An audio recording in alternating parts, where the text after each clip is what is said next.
This morning, I went to the doctor's office and I got a shot that I was actually not expecting. And it made me instantly grateful that I had hit my workout earlier in the morning. Because imagine if I had this shot and I have this numb or sore arm, and then I go and try to hit push day. I'm doing lateral raises.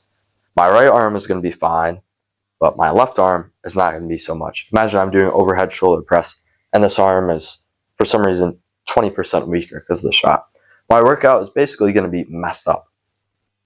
And I realized there are probably a lot of different things, different small things that I can do to keep in mind to make even more gains. You know, in the gym, you do thousands of reps just for an extra pound of muscle. But a lot of us aren't willing to put in the extra work to get these small optimizations that only take a little bit of time to see better progress, to train better, to train with more energy, to see more muscle, more strength, all of that. So today I'm going to tell you a bunch of different optimizations that you can try in the gym. The first one is making sure that you properly train and warm up your stabilizing muscles.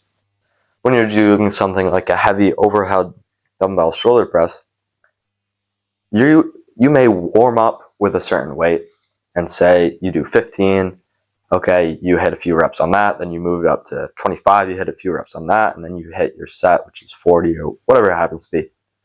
You may do that and think that's an adequate warm-up, but actually your shoulder has a ton of different stabilizing muscles and tendons that are simply not going to be trained when you're going at this low level. So I'm going to tell you something that's very interesting. When you train and you're doing 15, let's say your warm-up is 25 pounds on the overhead shoulder press, your shoulder muscles and your traps or your triceps, whatever's involved, may be hit pretty well, but these stabilizing muscles are simply not going to be fatigued. They're not going to be used until you get to that higher weight. So if you want to avoid injury and make sure that you're coming with maximum strength, maximum force, so you make maximum gains, you're going to want to train them. So how do you do this?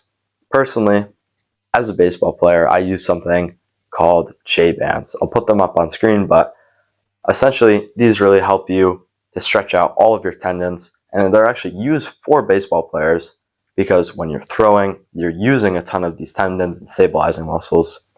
So this is exactly what I recommend to certain people. You can use other bands if your gym has them, or you can just buy a pair. I think they're about $15 or $20, but it is a worthwhile investment. You want to make sure that you're warming up these stabilizing muscles so that you can make maximum gains and avoid injury. The second one, and I'll try to keep it brief because probably a lot of people do this, is tracking your macros. Now, there are a lot of people that go to the gym, they don't track their macros, but how do you know if you're in a bulk, if you're in a calorie deficit, even if you're trying to maintain gain or recomp or whatever, how do you know that you're actually eating the right amount of calories if you are not tracking them? Eventually, over time, you become very used to this and you can track your calories a lot better. But this is one of the most important optimizations besides getting your lifts right that would help you in the gym. So make sure that you're tracking your macros. You can use something like MyNet Diary. I'll try to link in the description. Maybe I won't. I don't know. But use an app like this.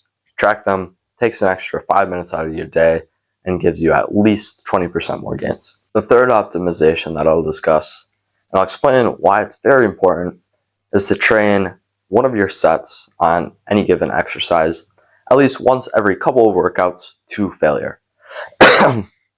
We know that hitting 1 to 2 reps in reserve and hitting failure are pretty much the same thing, except a lot of people that try to train within this 1 to 2 rep in reserve range aren't actually hitting 1 to 2 reps in reserve.